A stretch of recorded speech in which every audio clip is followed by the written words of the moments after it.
परिहरि बयरु देहु बैदेही भजहु कृपा निधि परम सनेही ताके बचन बान सब लागे करिया मुँह करि जाहि अभागे। अर्थात अतः वैर छोड़कर उन्हें जानकी जी दे दो और कृपा निधान परम स्नेही श्री राम जी का भजन करो। रावण को उसके वचन बाण के समान लगे। वह बोला, अरे अभागे, मुंह काला करके यहाँ से निकल जा। बूढ़ भय सिनत मरत्युं तो ही अब जनि नयन दिखावसी मोही तिह अपने मन अस अनुमाना बध्यो चहत एहि कृपा निधाना। अर्थात तू बूढ़ा हो गया, नहीं तो तुझे मार ही डालता। अब मेरी आंखों को अपना मुंह न दिखला। रावण के ये वचन सुनकर उसने यानी माल्यवान ने अपने मन में ऐसा अनुमान किया कि इसे कृपा निधान श्री राम जी अब मारना ही चाहते हैं।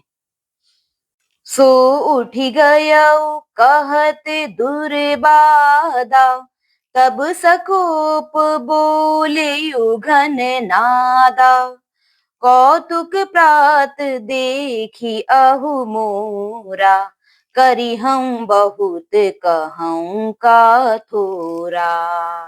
अर्थात वह रावण को दुर्वचन कहता हुआ उठकर चला गया। तब मेघनाथ क्रोधपूर्वक बोला, सवेरे मेरी करामात देखना, मैं बहुत कुछ करूंगा, थोड़ा क्या कहूं। सुनी सुत बचन भरोसा आवा प्रीति समेत अंक बैठावा करत विचार भयउ भिनु सारा लागे कपि पुनि चहूं दुआरा। अर्थात पुत्र के वचन सुनकर रावण को भरोसा आ गया। उसने प्रेम के साथ उसे गोद में बैठा लिया।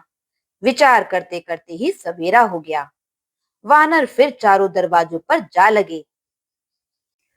कोपी कपिन्ह दुर्घट गढ़ु घेरा नगर कोलाहलु भयउ घनेरा विविधा युध धरनी सिचर धाई गढ़ते पर्वत शिखर ढहाई।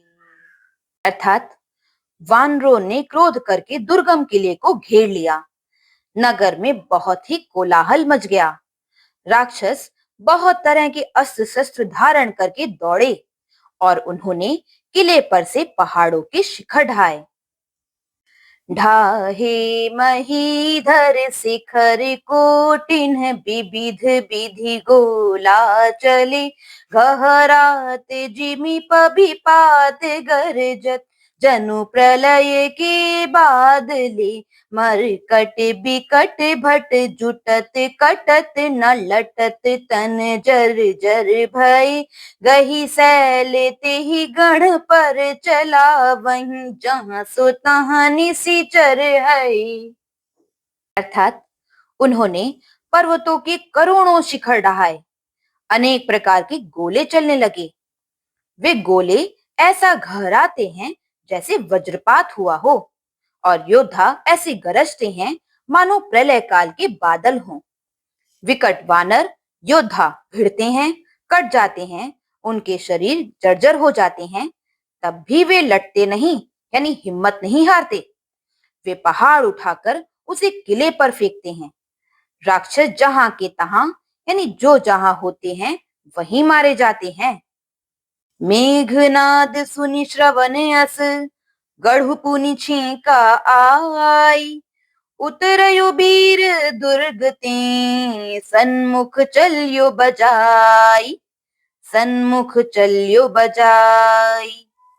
अर्थात मेघनाद ने कानों से ऐसा सुना कि वानरों ने आकर फिर किले को घेर लिया है।